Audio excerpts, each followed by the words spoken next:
before.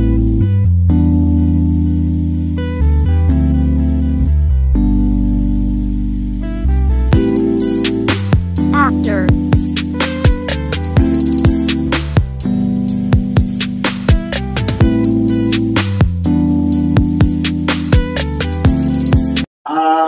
Mga kaibigan, mga kapatid, ngayong umaga, naglilinis tayo ng ating vlog station para sa anniversary natin.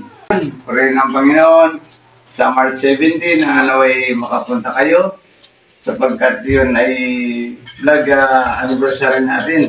Pang-apat na anniversary natin, 4th anniversary natin ngayong March 17. Ito ang aming mga nilinis, aming mga ginawa. Kaya po rin ng Panginoon, tayo ay yan ang mga kasama namin, mga katulong namin dito. At meron pa tayong pipinturahan para maisaayos itong ang ating gawain ito. Kaya ngayong umaga ay ating dinilis ito, dinikita na ito ng tinatanggal namin maigi para pag ng pintura, maayos. Siya ang nagpo-provide nito mga ito. Sa March 17, naghahanda tayo dahil marami rin tayong mga bisitang mga new Christian, at mga unbeliever na kumikilala sa social media.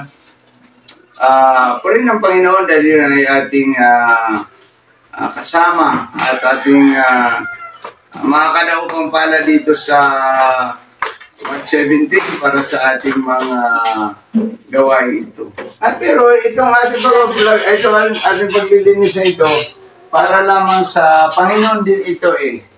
Kasi itong lugar na ito, itong bahay na ito, ginagamit ito ng blood station para dito idaos ang pangaral ng salita ng Diyos.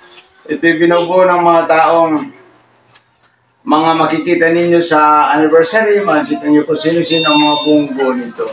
Salamat sa kanilang mga buhay dahil sila ay dinatalugan ng Diyos ng talent para sila ay makatulong dito sa gawain ito.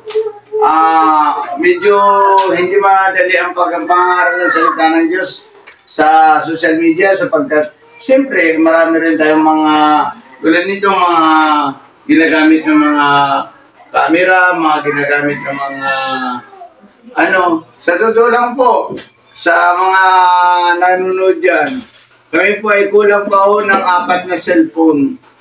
4 ho na cellphone kasi yung 4 nating cellphone, ito ay medyo may kalumaan na siya. Hindi na masyadong nakakarating.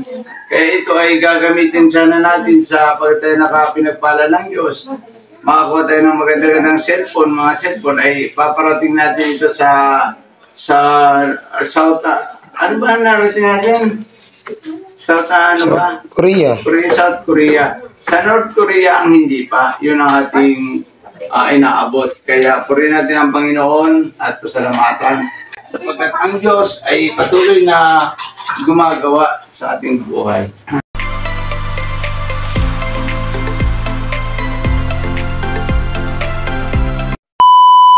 Purihin natin ang ating Diyos, pasalamatan sapagkat ang Diyos ay dakila.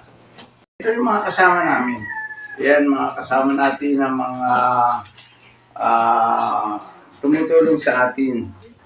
Sa aspeto ng pangaral, sa aspeto ng mga pag-aayos dito. Marami tayong mga bisita na hindi natin akalain kung sino-sino mga tao yun.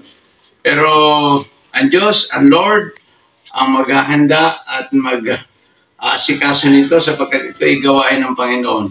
Ito naman ay hindi namin gawain, kundi ito ay gawain dito sa Panginoong Jesucristo. Ito ay kami ay mga alipin lamang dito. Kaya nga, ito ako ang pastor dito, pero ako ang naglilinis nitong lugar para pagdausan ng magandang programa sa darating na March 17. Purihin ang Panginoon sa mga ginto, pasalamatan kayo at pasalamatan din ang ating Panginoong Jesucristo. Sa Diyos sa papuri at pasasalamat. To God be the glory.